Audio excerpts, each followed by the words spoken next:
Hola, buenos días. Yo soy Rodrigo Villanueva y junto con mi equipo conformado por Andrea Valdés y Orlando Vargas, estaremos presentando la regulación de la respiración. Como primer subtema tenemos la disminución del oxígeno arterial y cómo esto estimula los quimiorreceptores. Ok, mayor concentración de hidrógeno en sangre va a actuar directamente sobre el propio centro respiratorio y de la misma forma va a aumentar la intensidad de las señales motoras, inspiratorias y expiratorias. El nivel de oxígeno en sangre no actúa directamente sobre el propio centro respiratorio, sino que va a actuar sobre quimiorreceptores periféricos como son los cuerpos carotídeos y aórticos.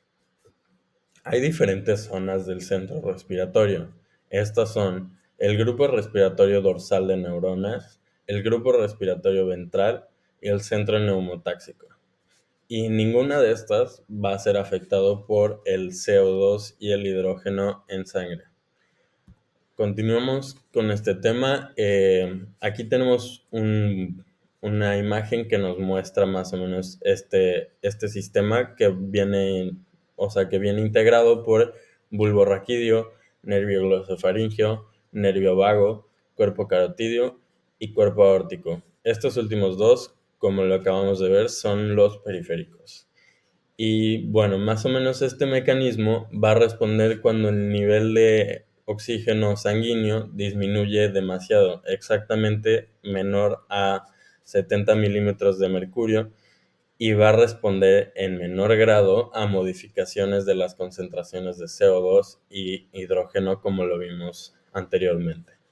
Aquí tenemos una gráfica que nos muestra en un periodo de tiempo cómo va a ser afectado nuestro sistema. Aquí tenemos que a corto plazo la hipoxemia aguda provoca un aumento rápido de la ventilación para mejorar la oxigenación y que a largo plazo, como por ejemplo en altitudes elevadas, se produce una adaptación por medio de mecanismos como el aumento de la producción de eritropoyetina. Continuemos. Este es el siguiente tema, que es el mecanismo básico de estimulación de los quimiorreceptores por la deficiencia de O2. Y aquí tenemos un punto muy interesante que es la sinapsis en células glómicas. El valor de PO2 disminuye por debajo de 60 miligramos y tiene pues ciertos procesos adyacentes, como podrían ser que los canales de potasio se cierran, la despolarización celular, apertura de los canales de calcio y aumento de calcio citosólico, liberación de transmisores, activación de fibras aferentes, transmisión de señales del sistema nervioso central y estimulación de la respiración. Esta imagen lo describe muy bien.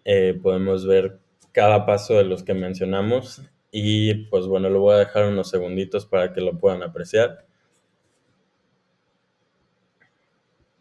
Y bueno, ahora continuaríamos con mi compañero Orlando. Hola, mi nombre es Orlando Vargas y ahora les voy a hablar de cómo el aumento de CO2 y la concentración de hidrógeno estimulan los quimiorreceptores.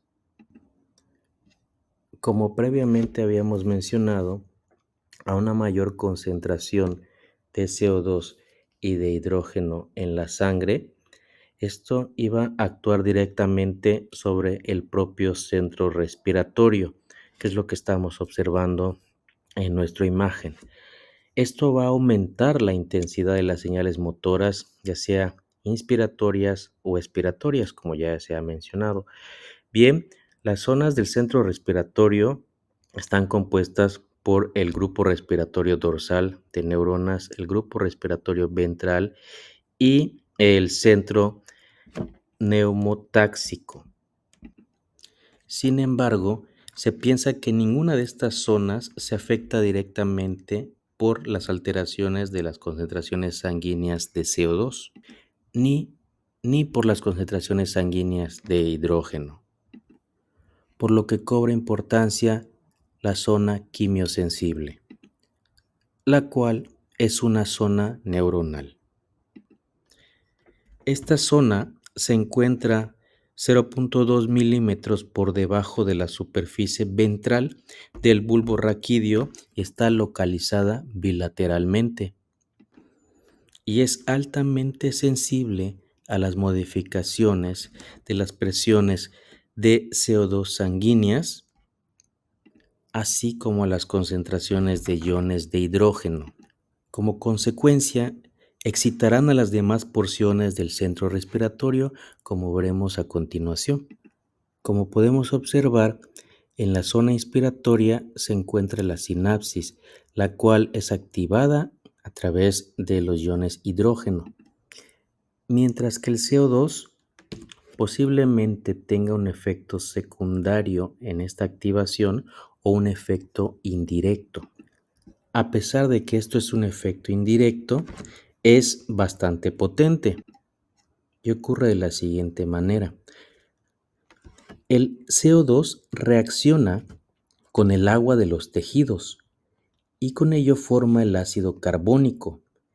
Este ácido carbónico se disocia en iones hidrógeno y bicarbonato y después los iones hidrógeno van a tener un efecto estimulador potente directo sobre la respiración. Es importante que recuerdes que el CO2 atraviesa las barreras con facilidad, como la barrera hematoencefálica, por lo que siempre que aumente la presión de CO2 sanguíneo, también va a aumentar la presión de CO2 en el líquido intersticial del bulbo y del líquido cefalorraquídeo. Por eso es que se dice que el CO2 actúa indirectamente, pues no activa directamente la zona, pero sí produce los iones hidrógeno que activarán posteriormente a esta zona inspiratoria. Ahora te podrás imaginar que este efecto del CO2 pues es bastante fuerte. Sin embargo, bajo una estimulación constante va a disminuir en los primeros 1 a 2 días. Y esto es gracias al reajuste renal de los iones de hidrógeno con ayuda del bicarbonato.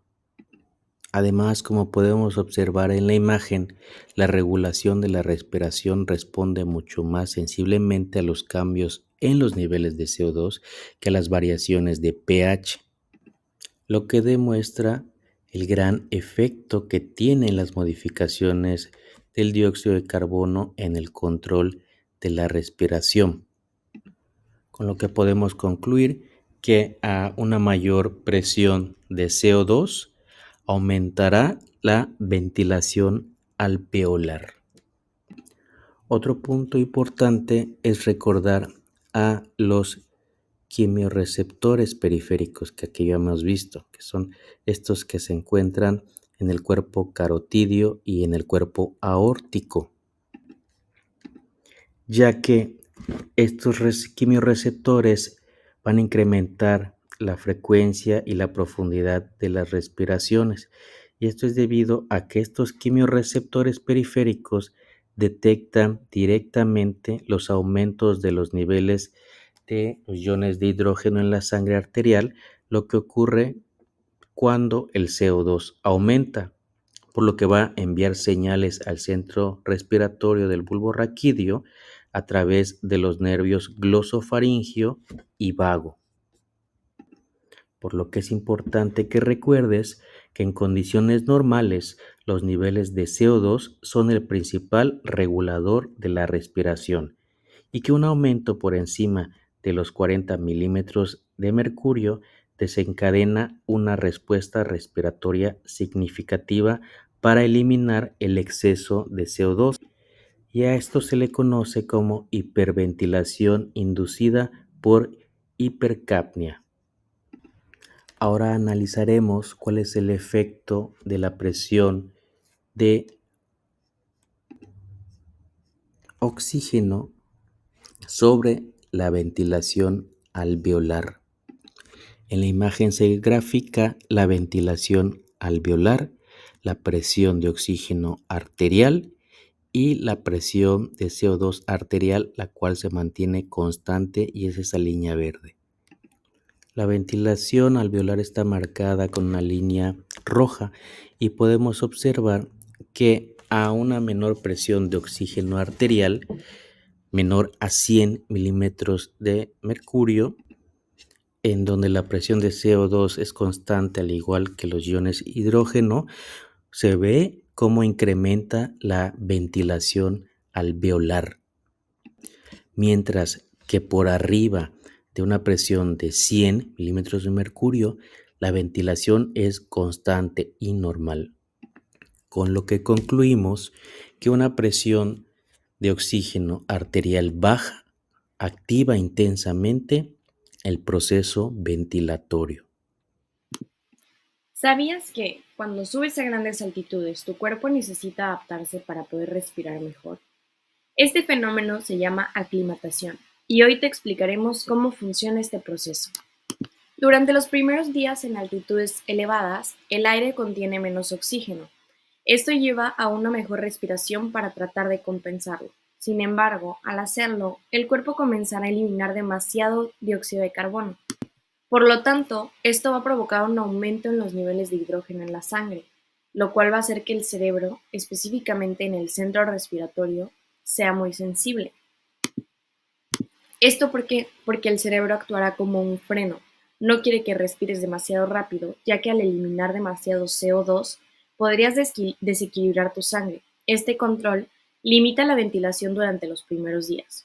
Sin embargo, después de 2 o 3 días ocurre algo interesante. El cerebro va a reducir su sensibilidad al CO2 y al hidrógeno en un 80%. Esto significa que tu sistema respiratorio ya no se va a frenar tanto.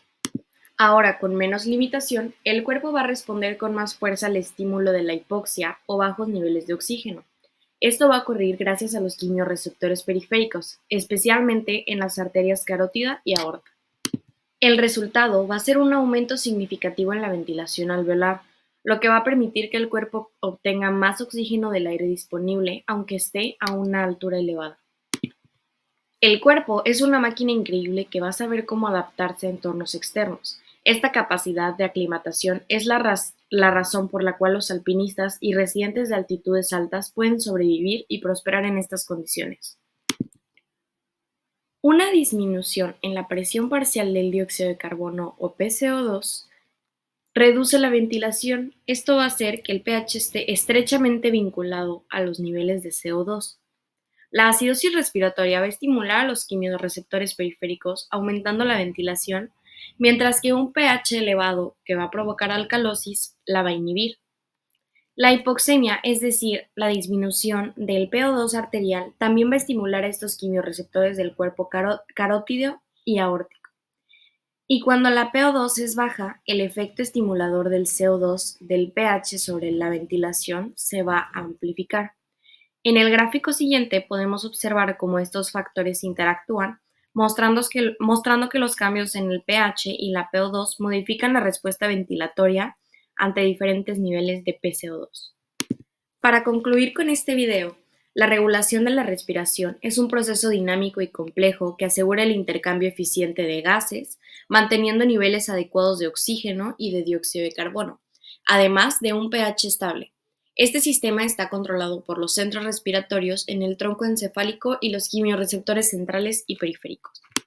Los efectos combinados de la PCO2, el pH y la PO2 sobre la ventilación alveolar van a formar un sistema adaptativo que responderá dinámicamente a las necesidades del cuerpo. En condiciones normales, el CO2 actúa como principal regulador, pero en casos de hipoxia severa, el bajo nivel de oxígeno amplifica la respuesta ventilatoria, ajustando estas interacciones para mantener el equilibrio ácido-base.